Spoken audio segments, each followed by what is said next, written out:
9:32 at Community Radio KOZI, celebrating 65 years of broadcasting here in the Lake Chelan Valley. And now, ladies and gentlemen, please welcome to the KOZI studios. He's back.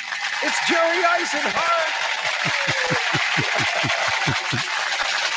Good morning. Jerry. Yes, I have to thank you for inviting me. Oh, we're so thrilled to have you. We're going to get her on mic, too, joining us also from Blueberry Hills. Kari Sorenson, good morning. Well, good morning. Good to have you. Boy, this is a momentous occasion. 65 years in broadcasting. Jerry, wow. Let's rewind the tape a little bit here because this goes way back. And you came into town just a young buck, and you created a community monster. You really did. Well, the tail did wag the dog sometimes. So what was it like for you when you first got to town? Were you nervous? Were you excited? A combination? What was it like? Probably too innocent to understand what we'd undertaken, and challenged by the responsibility. Mm-hmm. Frankly, listenership was not real large. It took us a year to get our feet on the ground and understand what the community wanted. And that came out of news. The more news we did, the more the community was responsive. And eventually we launched the Second Cup of Coffee in, I think it's 1972, January 1st of 72. And that was when things caught on. And the rest is history, you know.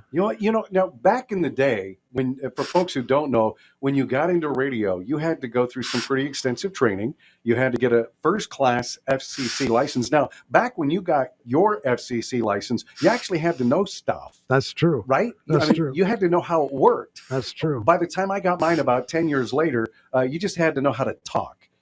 But the good news for KOZI is by virtue of that, you had some engineering skills and some aptitude that you brought to this radio station to help really blow it up. Both Steve Byquist and I, who were the original two that came, we both had a lot of engineering background, and we both had first-class licenses. So you're right, and we were creative. We built most everything. I built an automation system in my kitchen, on my kitchen table, much to the dismay of my wife, but I did. And we just built a lot of things because we discovered that we could afford it that way, and we could customize it, make it work as we wanted it to work. So, yeah. And, and then as time passed, we added Scott Brendage, we added Ray Dobbs, we had a lot of people, all the way up to Dennis Rahm would be the last of the great broadcasters. But we had many, many great people. And I have to tell you, people used to ask me, Jerry, what do you do at the radio station? And I would tell them, well, my job is to hire and get out of their way. And to keep all of the egos all going in the same direction. So, and it was a business of everybody liked what they did, and actually their ideas were excellent. I was an idea man myself, so I would throw out 10 ideas. They'd pick up on one. Let's go with it. I'd say, if you believe in it, then it'll probably work, That's fun. And as you well know, radio back in those heyday years, it was really the Facebook of our time. Absolutely. It's where everybody went. It was, if you wanted to know something, you had to get to your favorite radio station. And for people in the Lake Chelan Valley, KOZI was the place to go. We made that happen, and it worked, and it really worked. And there's two other components to this that are really important. Number two would be the advertisers that financially supported it to keep us in business. And number three was the listeners, the people that listened and actually gave us a value to provide to the advertisers. So you can't say that there are three components. There's the organization, there's the advertisers, and they're the listeners, and they're all important. Yeah, oh, absolutely true. All right, I want to take you back here, Jerry. I want you to tell us about this song right here. I know you're familiar with that. Does that sound familiar? Is it ringing a bell for Jerry? Yeah. That was the very first theme to the Second Cup of Coffee, and that's called Percolator by the. Just a minute, by the. You got it. Anyway, I remember their name. The Ventures. Ventures, yeah, of There course. You go. And that was our first theme song, and we used that for quite a while. And then we went on to some others, but eventually we used the one that's used today, I believe. Yes. And I have to tell you, when I came in as program director, the first thing they said is, "You can change anything you want, but you will not change the second cup of coffee size." Like, we're not touching it. Well, No. it is a little bit like there's some audio identification, Coca-Cola, Pepsi-Cola, etc. Very time. much so. Big time. All right. A couple other things to play for you because this is kind of fun. Check this out. Tell me if you remember this. KOZI 12:30 on beautiful Lake Chelan. Did you get a make good on that? Well, that cost us $15, so it wasn't like we were deeply invested, but it was hilarious. Lake Chelan. Oh my goodness, that's pretty fun. Okay, there's more. How about do you remember this, Jerry Isenhart? Keep up to date with the news on KOZI. Kind of like that. Yeah, that came with that same package. Isn't that fun? Well, that one's not bad. Now this one I think is a little bit more current. So let's see if you recall this.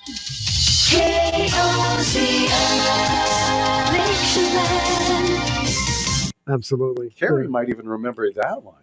I do. Yeah. Yeah. There you go. So lots of fun. Jingles were just part of the great sound and the history of KOZI. So. Yeah, sound identification was critical. And when we got here, there was none. Eventually, we found our niche and we hung on to it. And it stayed with the station primarily ever since. And it's part of the business. Yeah, really is. When you think back over all the years, are there any stories or memories that just make when your go-to story? You have a good go-to story about KOZI when people ask? I do in a way. I'll just tell you that I think the most important thing that we did was being integrated with the community.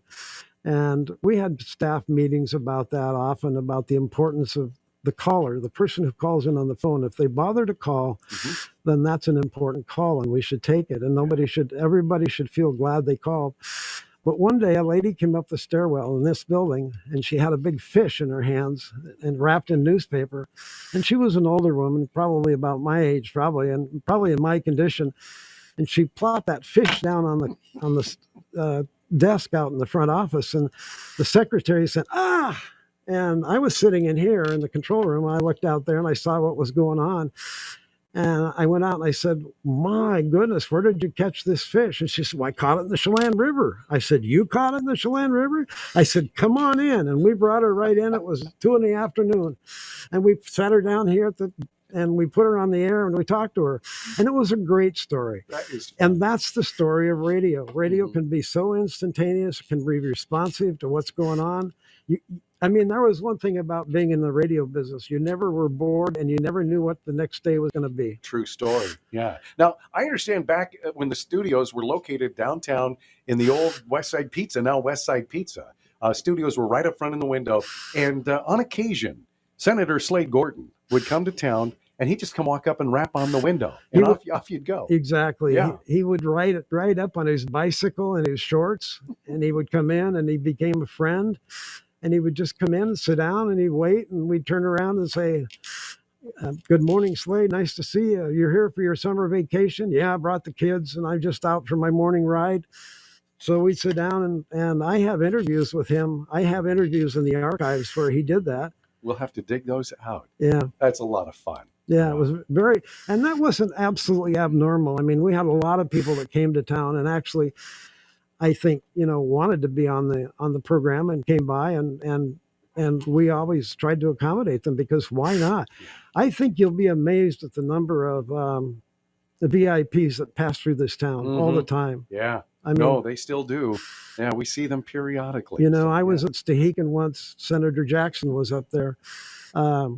Staying up at a little resort where I had a cabin, and here was Scoop Jackson, and he slipped in and slipped out, and then there were people like Speaker of the House. Anyway, the Washington State Speaker or the U.S. Was it Denny? No, it was gosh, he's still around. But anyway, but he made a big trip to Stehekin, but he made a big deal of it, and everybody went up on the Lady of the Lake, etc. And it was a big event. But lots and lots of VIPs come to town. The Governor Christine Gregoire? Yeah. would come to town and stay here. I mean, and this town is really, that's what's interesting. There's a lot of interesting people here and an immense amount of talent and resource here. Mm-hmm. Yeah. And as you became credible, then people would come and want to be part of that credibility. So it's kind of self-generating. Mm-hmm. So we were KOZI AM 1220 when we first went on the air. Right. And then you shifted that frequency to AM 1230. That's correct. 1957, he went on at 1220. That was Stuart Moss. He was the original founder. Right. And then about 2 years later, he changed it to 1230. So, and by the way, in 57, it was a daytime only station. Right. Went on a half hour before sunrise and went off a half hour after sunset. Mm-hmm. And then he changed it to a full-time station. And it was a high power, low power, went to 1,000 watts daytime and 250 at night, that 1230. Sure. And then we added the FM in 1980 or 81. I can't remember the year. And that was interestingly, FM back then was really not really well developed. No. And I remember talking to engineering people about it. They said, what do you want an FM station for?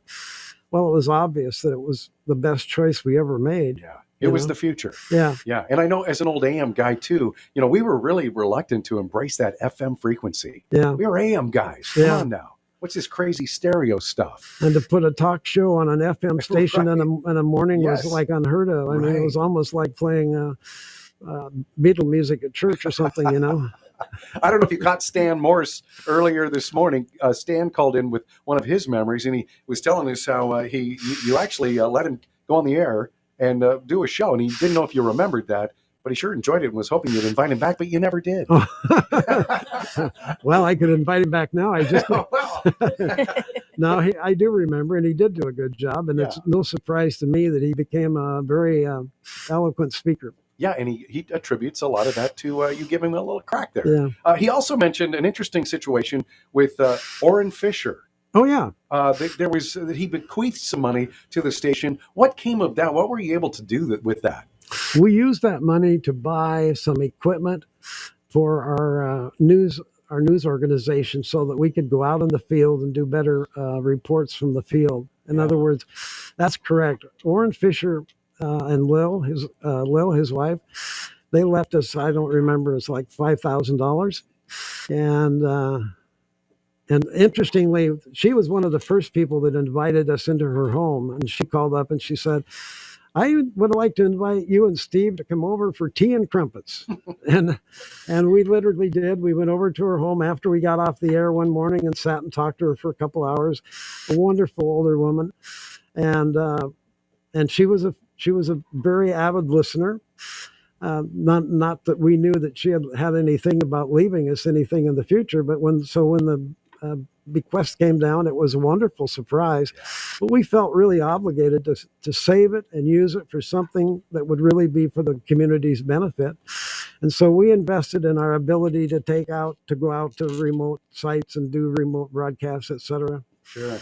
Well, and as you know, radio has evolved. But back in the day, I'd give tours of the station periodically, and we let folks. Hey, back in the day, there was people running around everywhere. News stories coming from every direction, all around the valley. Technology, of course, has advanced and changed, but boy, it was a thing. Yeah. If there was a siren going off, you could tune into KOZI. You knew what was happening. By the way, if you were sitting in this chair and the siren went off, it's just down the street, Yes. and you literally had to stop. Yeah. And we just left the mic open. Everybody would hear the siren. Right. Even the volunteer firemen could hear the siren on the radio, so it was kind of self-serving. Isn't that something?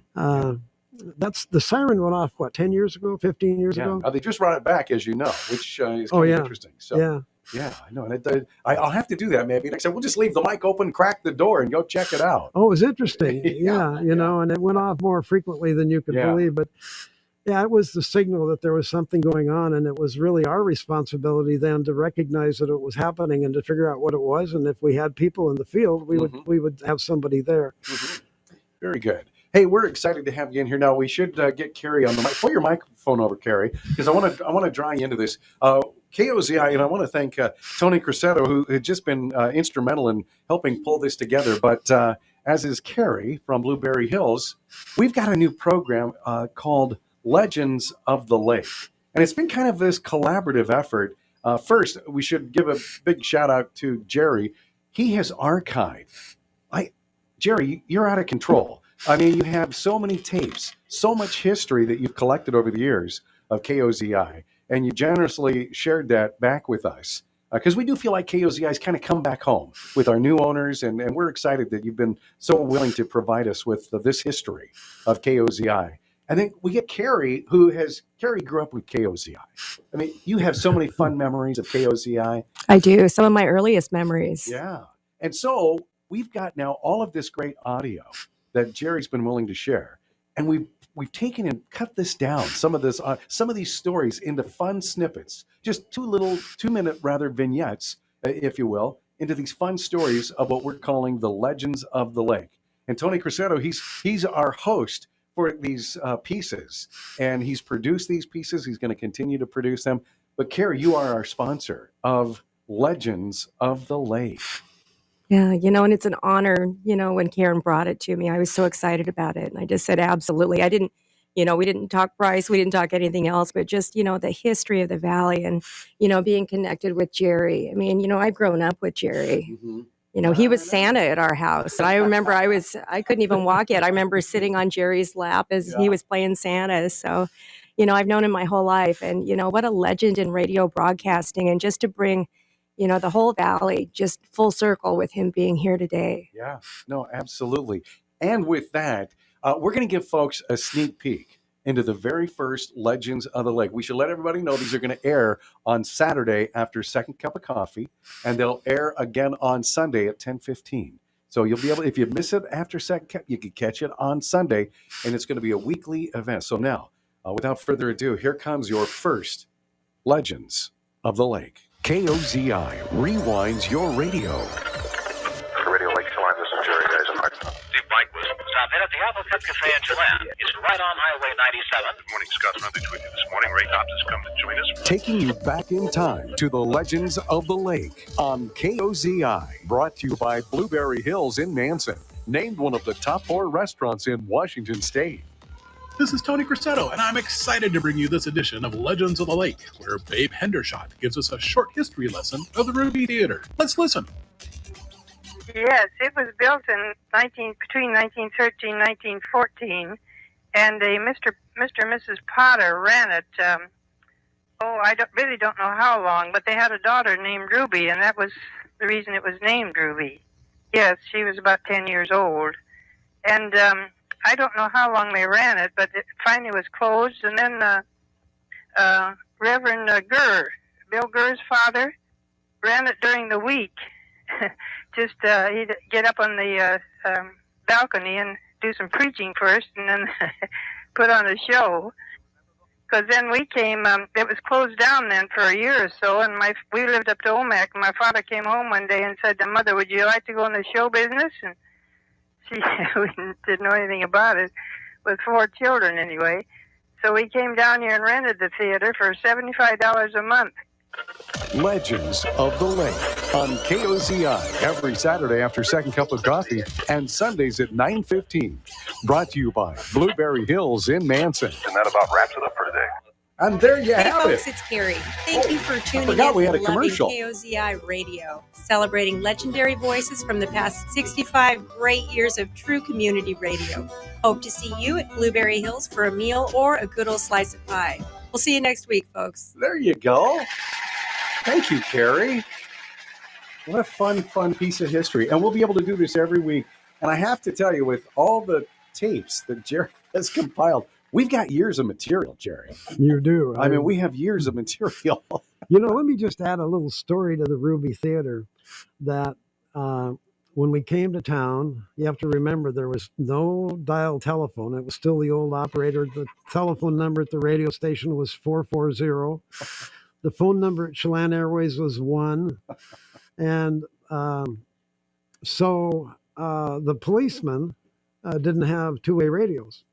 And So there was a red light on the top of the Ruby Theater building, and if they were out on foot walking up and down Main Street, and they got a phone call to the operator would throw a switch over at the phone company, and that light would turn on, and the policeman would look up, and then he would go to the nearest telephone and call the operator and say, "This is Detective Smith or Sergeant Smith or whatever," and they'd say, "They need you over at the Jones house."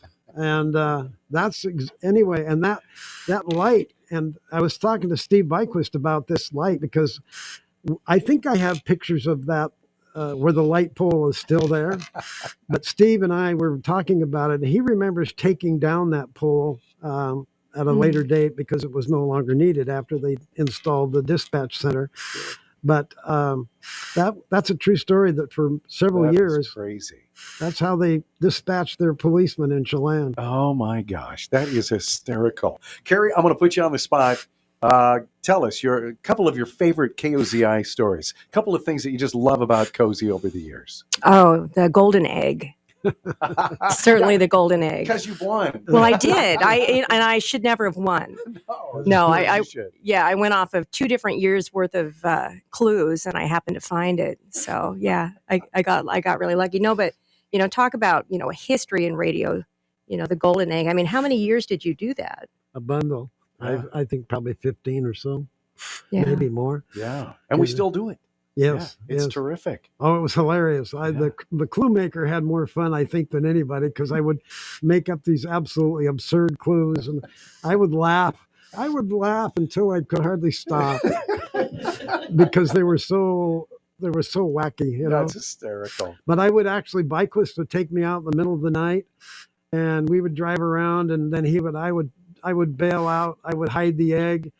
And I wouldn't even tell him where I put it. That's awesome. He just kind of know that so that nobody knew. Yeah, that is fun. And it was hilarious. Great community involvement. Yeah. It was amazing how many people participated. Well, you've started so many different traditions here at the radio station.